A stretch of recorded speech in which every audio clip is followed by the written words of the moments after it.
Ah, Tom Holland, you beautiful British bastard that's represented my childhood for the past 7 years. But I gotta be honest with you, you're the most overrated version of Spider-Man that I've ever seen, excluding this man, of course.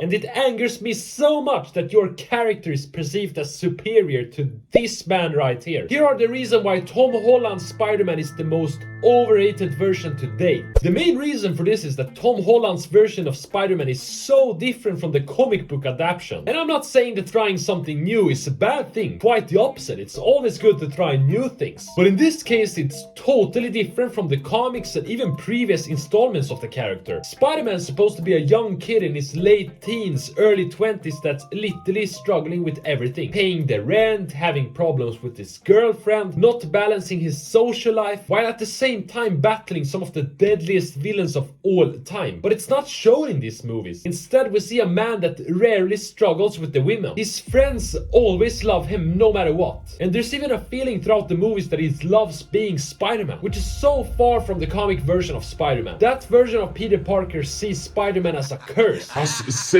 As something that's completely ruining his life and making everything hard. Just look at this instance in the comics.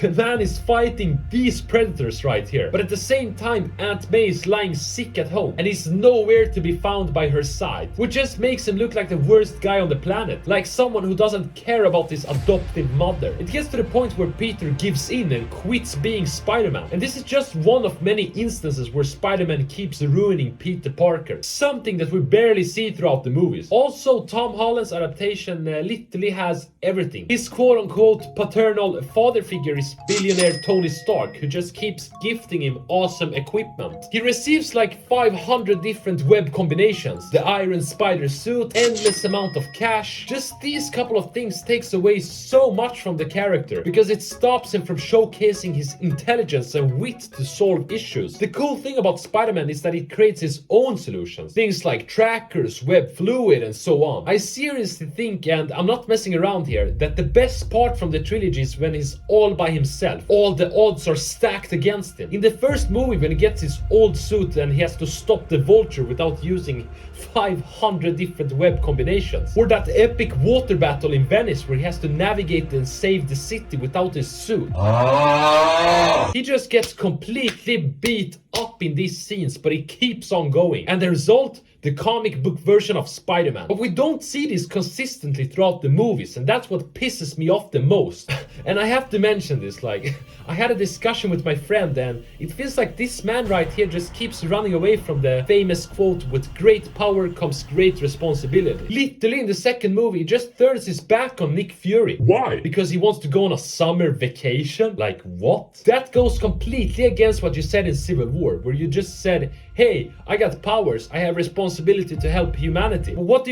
You give away your overpowered glasses that controls overpowered army to some random asshole that you met 15 minutes ago. Like, come on! And when Doctor Strange asks you to clean up your mess, you're like, hey, but I got college, I can't be running around and... Stop! What are you saying, man? You're Spider-Man, dude. Take some accountability. Jesus Christ. The second major issue I have with this character, and also with the people that relentlessly defend them, is that there's just too many issues with the movies.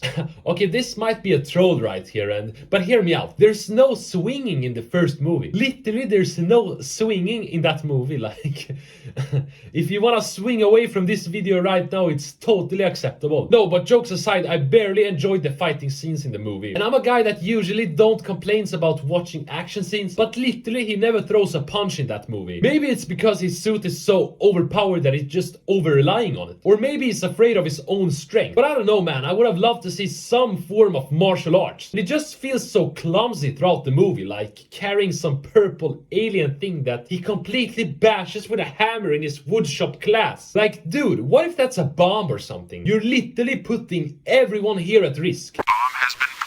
And then he ventures on and completely destroyed the FBI's plan to catch the evil Vulture villain. Like, come on, man. Can you just stop creating issues in every scene? And now we get to the second movie and oh boy. The villain in this movie was really poor from an objective standpoint. Like, the man was seriously relying on Peter Parker just handing him over the overpowered glasses. Like, what? Then he had a weird moment where he was explaining his whole plan in a boring way, explaining it to every ex-worker at Stark Industries. And I gotta ask, do people really act like this? You get fired from a company, like, fair enough, your boss is a dickhead. But why would you just then scheme some weird and terroristic plan to rule the world? Just get a new job like a normal human being. And now to the third and final movie. Jesus Christ, how do people even defend this big pile of confusion shit? Villains are being transported to Peter's universe if they know his identity. But how the hell is this man right here? He doesn't know his secret identity. And how can this Asian man all of a sudden use his overpowered witchcraft ring? Isn't that something that takes like multiple years of hard studying to become a master? But this random American child somehow does it instantly. And why did Peter bring all the lunatics to his home, endangering the whole apartment complex and his Aunt May? Like seriously, he keeps acting like an immature kid and refuses to act logically. It just makes me want to break this whole room right now with my anger.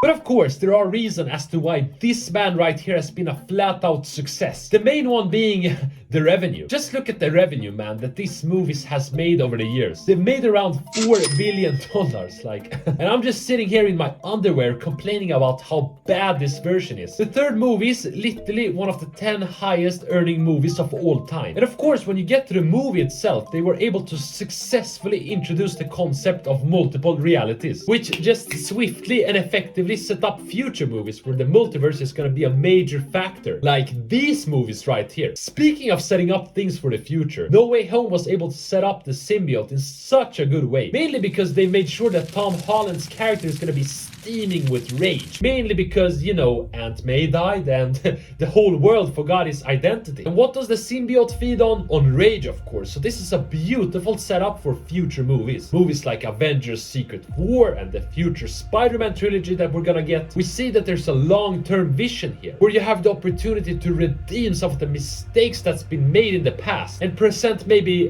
more epic villains, not this like weird shit that we got in Spider-Man 3. There's no denying it, guys. However much you love Tobey's trilogy, the last movie was complete dog shit. It was like hearing nails against a green board, just pure torture. The man was dancing on the street like a lunatic. He was like slapping women on the ass. He should be arrested, really. Anyway, I think in this movie we got to see some redemption, some growth, you know, him showcasing that he's matured over the years, guiding this young version of Spider-Man into not killing Green Goblin. Totally amazing, man. But despite this awesome argument, it's just not enough, man. It's not enough to combat all the flaws with Tom Holland. Tom Holland's Spider-Man just simply fails to capture the essence of Spider-Man. Spider-Man is a high school kid dealing with everyday problems, girl problems, social life problems, erectile dysfunction. Oh no, sorry, that's me.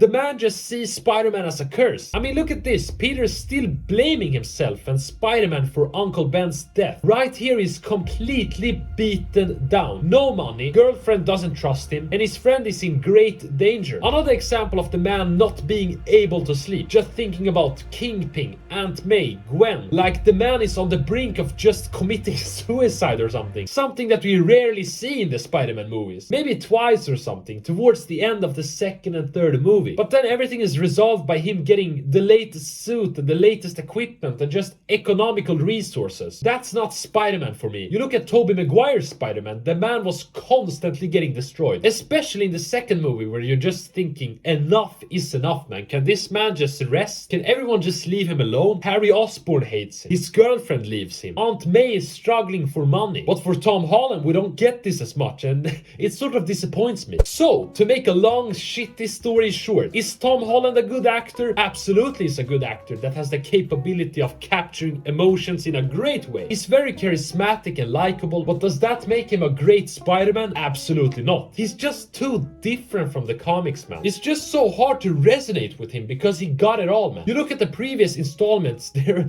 was always something that you could relate to. Honestly, guys, I was a geek in high school, or in school in general. That made it really silly simple for me to relate to Spider-Man. But this guy right here, absolutely not. And it doesn't make it better that the trilogy is just full with plot holes. Timelines being messed up, villains being mediocre, weird plans all the time, like weird plans. Glasses being handed to some random guys, fat Japanese guy having magical powers out of nowhere. So this just isn't Spider-Man, man. It's not Spider-Man. So to every person out there that is portraying Tom Holland like the greatest thing ever, just stop it, man.